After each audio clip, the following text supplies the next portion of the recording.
Welcome to our latest episode of the Lebanese Physicians Podcast. And today we'll be talking to Dr. Toufiq Shaban, who is currently the Program Director of Internal Medicine at LAU Medical Center Hospital. And also, he is a pulmonologist by training and neurocritical care intensivist. Our title today is Raising the Bar, LAU Internal Medicine's ACGME International Designation and its impact on the residents. Welcome, Toufiq, to the podcast. Thank you. Thank you for having me. I'm actually a fan of the podcast. Thank you. Thanks.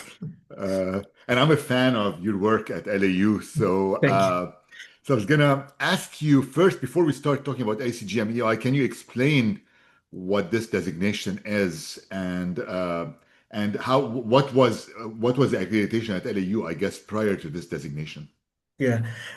Basically, ACGME-I is kind of the international branch of the ACGME, which is the American Council of Graduate Medical Education, which is practically the accrediting body of all the fellowships and residency at the US. And the idea, I think, came from like when the ACGME was approached to accredit programs outside the US. This is where they decided to kind of create the international branch. And it started with, I think, programs in Singapore, and then it moved to multiple countries. And now they accredit like programs across the globe. When before seeking the ACGME-I accreditation, we didn't have a specific accreditation at LAU because, in Lebanon, the residency programs are not required to have an accreditation. Although, like before, I assumed the role of program director at LAU, the program was already like kind of built on the standards of ACGME and was kind of like the prior leadership program director and chairperson were preparing already the program for this accreditation, but we didn't have a designation before recently. Excellent. Yeah. And how is it like? Because typically right now, like people say, all right, I do my medical school, then I go through residency, but I'm applying to the US at this point. But how is it important for the internal medicine residency program at LAU to pursue this designation? Like, how does it change things, I guess, for the residents? Yeah, I think first it's needed because we want to make sure that we are doing what is standard education. Okay, so it's important for us as a program to know that we are following the standards in medical education and graduate medical education. It's also definitely an important credibility and visibility for the program when the residents will apply. You know that it will increase the opportunities for the residents to join fellowships later in Lebanon and in the US, and definitely it helps elevate the quality of learning, and it helps also in faculty development, I think. Right. And exactly, I think because then you're following certain guidelines and people know that you're following those Right. guidelines. So I bet you it was a long process, right, to get there. Yes. So could you walk us through the process of applying for this designation and the challenges that you had to face to get there? Yes, yes, it is. It's definitely a demanding, like though rewarding, but it's a very demanding process.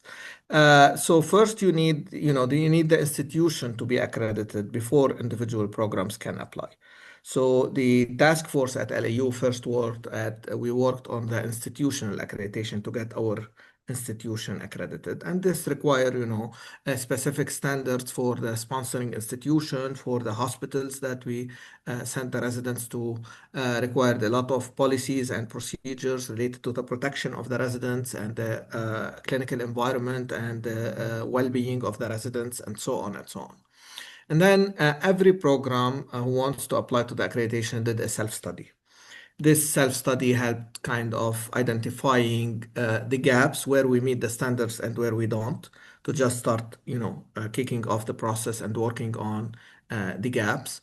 After we finalized our self-study, we looked at what we need to make as changes, and then we approached the ACGME-I that we are ready to apply for the program accreditation. Once we approached them, we had to fill kind of a detailed, very detailed actually, application with a lot of supporting documents that are needed. And then we had kind of a virtual site visit. And finally, we were able to get the accreditation after the review committee of the ACGME-I met and decided on granting the accreditation. When you get the accreditation, usually first you get it kind of provisional for 2 years. And then after 2 years, they will have an actual site visit and not a virtual visit.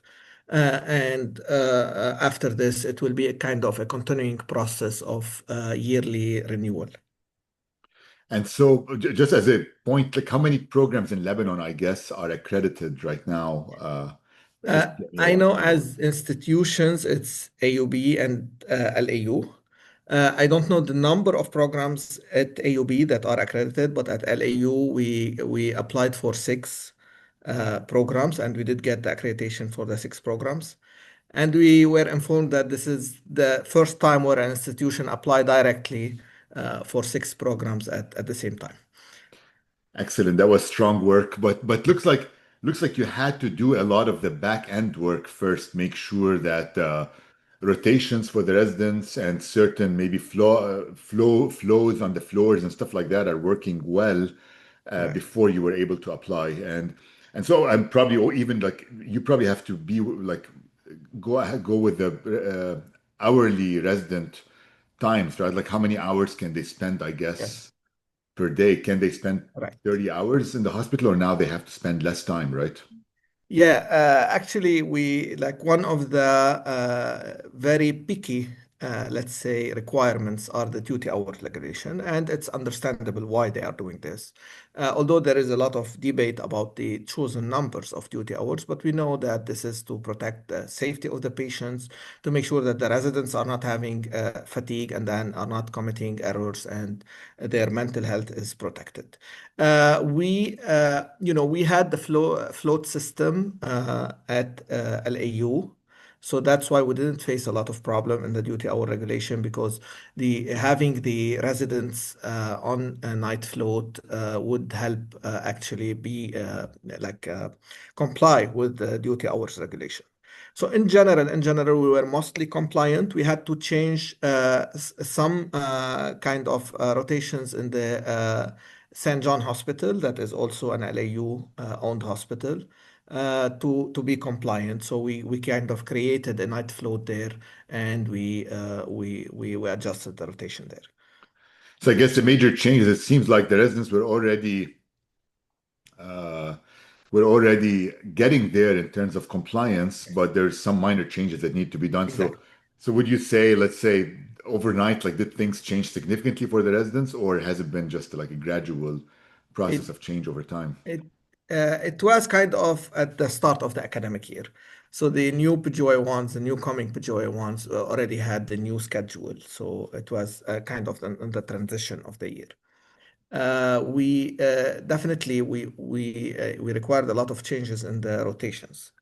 And this is because, we didn't have a dedicated geriatrics rotation, for example, and then we created this. We didn't have a palliative care rotation or a palliative care exposure, a dedicated palliative exposure, which we had to create also. Excellent. So yeah, you had to change certain things. So one thing that comes up is like, let's say you're a medical student at LAU, right? You're applying. Sometimes some of them do a preliminary year Right. in Lebanon. Does that affect their application process to the US or make it easier, or it's probably pretty much the same in that case? It, I believe it does because if you are a program director in the US and then you read that this program is ACGME-I accredited, you're kind of reassured that at least somebody looked at this program and it follows a standard in education, it follows the competency-based assessment, and it definitely make them reassured. So I would say indirectly, it definitely help them match in the US. The US. Yeah, and I think people have been matching pretty well at LAU, so it's just Right. we can see Yes. moving forward if it's even better, it gets even better with this. But the other more important part is a lot of people at LAU come from outside of LAU or even from inside and decide to pursue the residency at LAU. And some of them say, all right, I want to go to the US now and pursue my fellowship in Right. internal medicine, certain internal medicine subspecialties. So how does that affect their ability to pursue fellowships in the US? Yeah, I think this is very important because, in part, some fellowships, like not all fellowships, some fellowship mandate ACGME-I designation if they will recruit a resident that is an IMG directly to fellowship. So, if you want to apply directly, straightforward from residency directly to fellowship in the US, most of fellowships, I would say now, will require a designation of ACGME-I. What is even more important that if you join an ACGME accredited fellowship in the US, you're now eligible to apply to the American Board in Internal Medicine without repeating residency if you are from an ACGME-I accredited program. And I think this is a very recent pathway that is piloted now.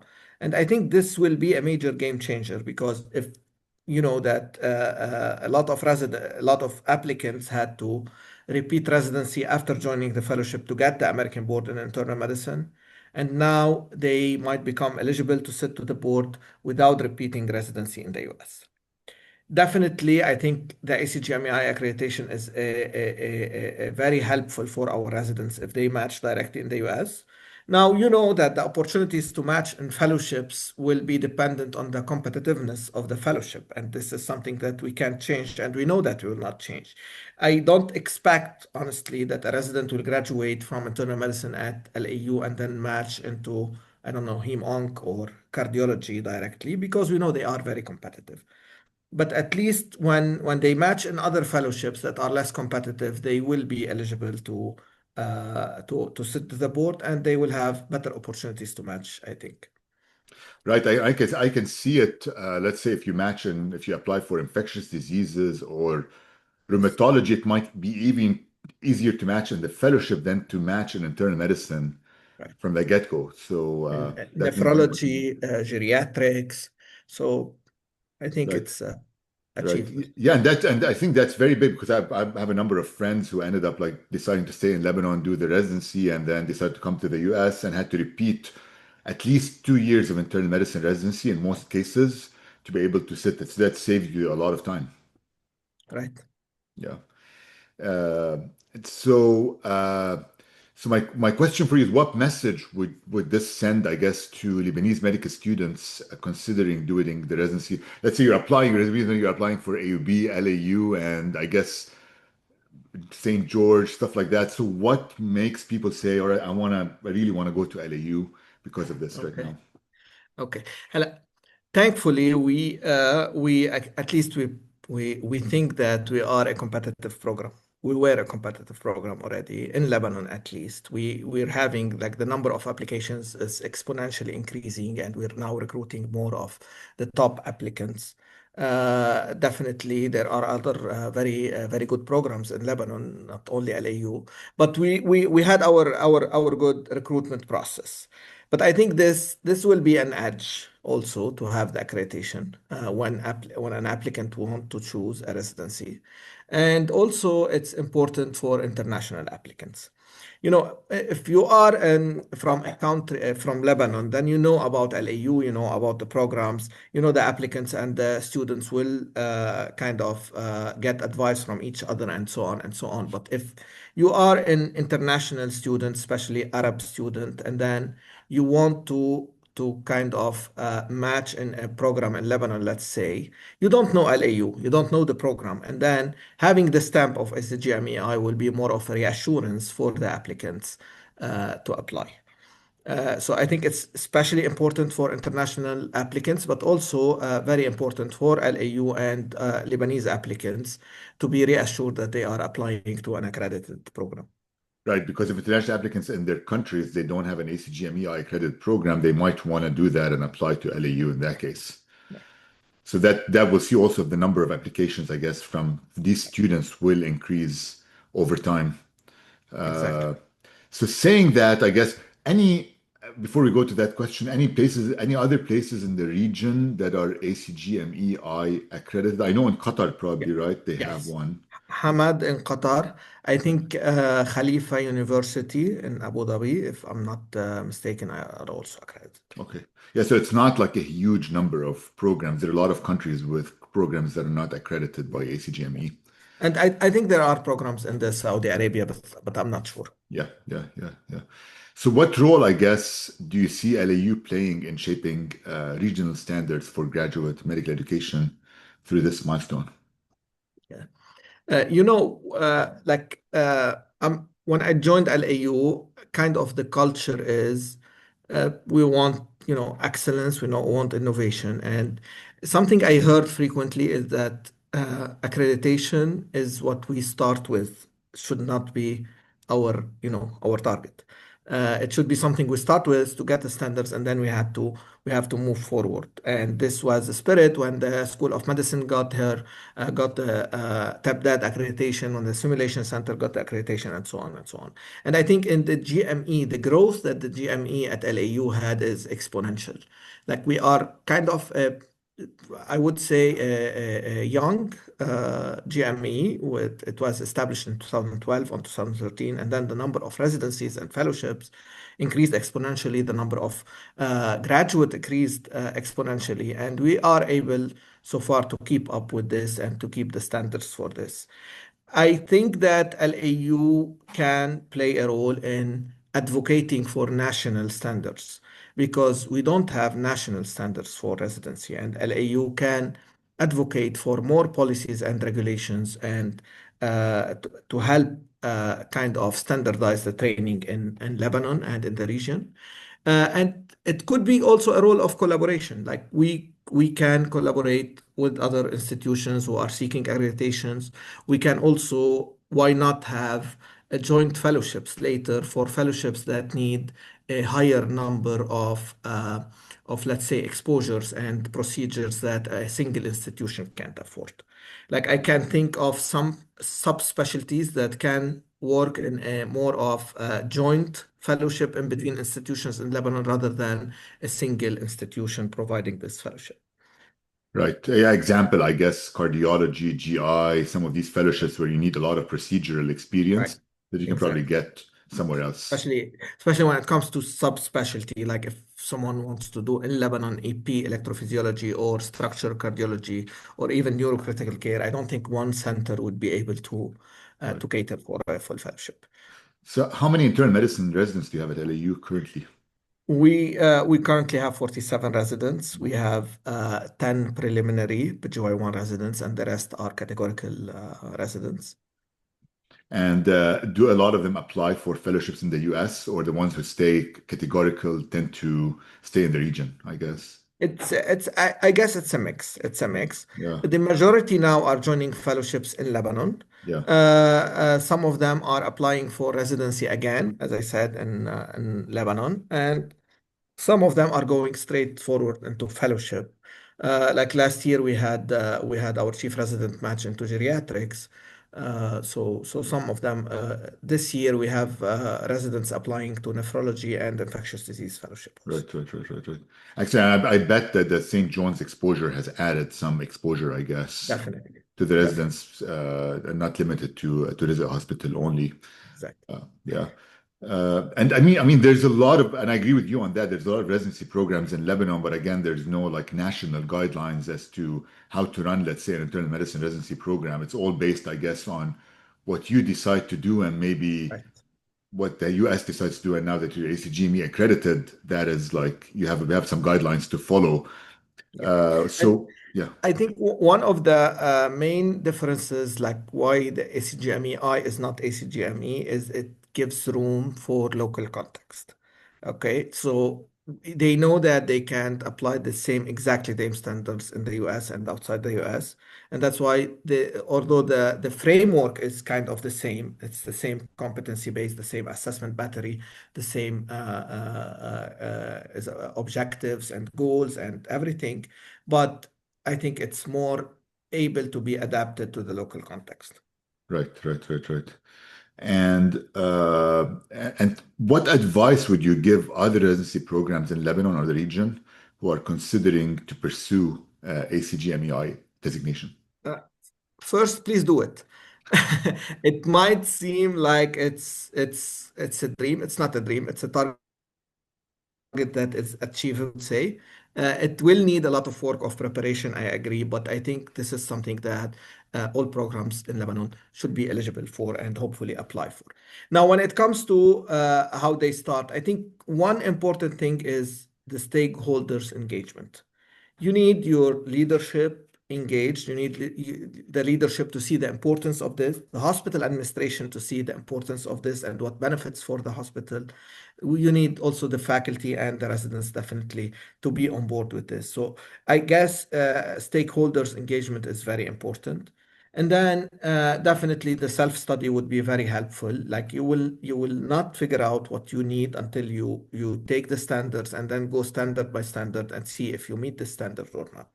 And this is where you get most of the work that you need to do.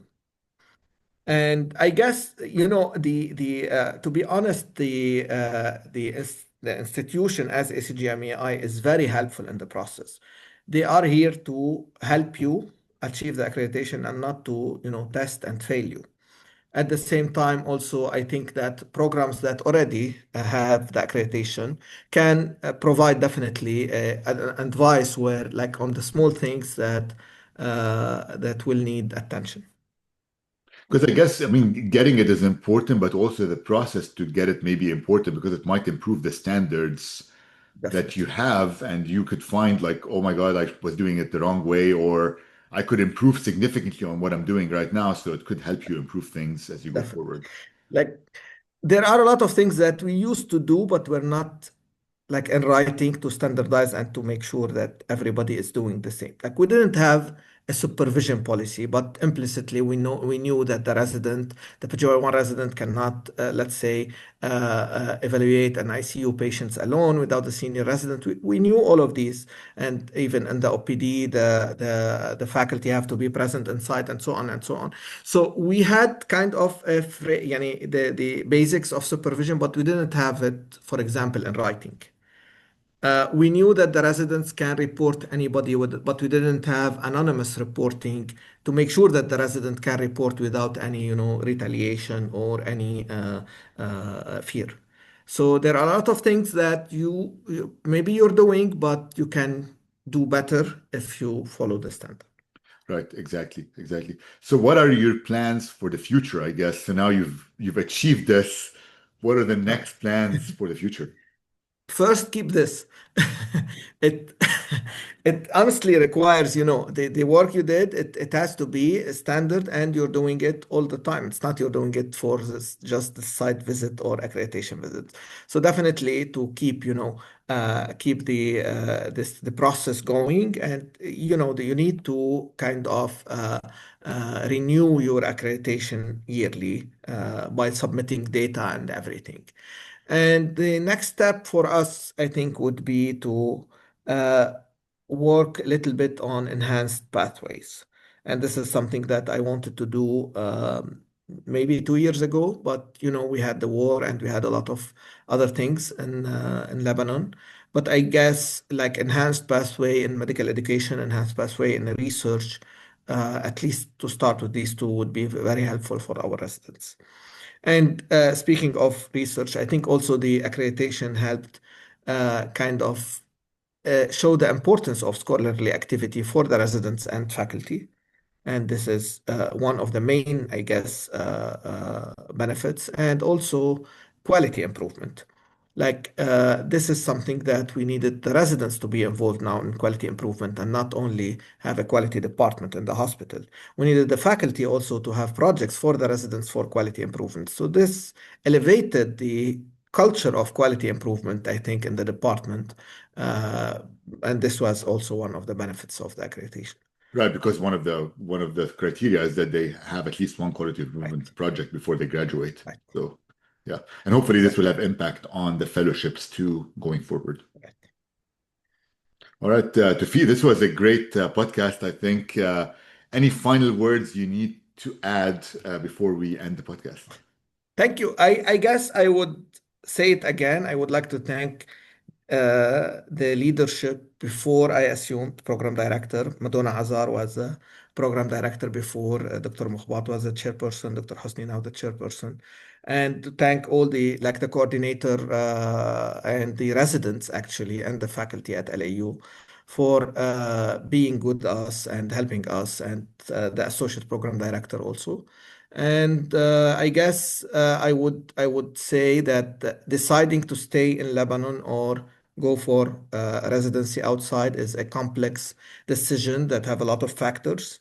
But I think now we have kind of an added factor of reassurance that we have accredited programs in Lebanon. Right. You don't have to make the decision. You can wait and make the decision later on rather than have to make it up front. Uh, Exactly. yes. Tafi, this was great. And I think this is great work considering what the country has passed through in the past 4 to 5 years. But I think this shows you the resilience and the ability to keep moving forward. Thank you. Thank you so much for having me today and for the podcast. Thank you.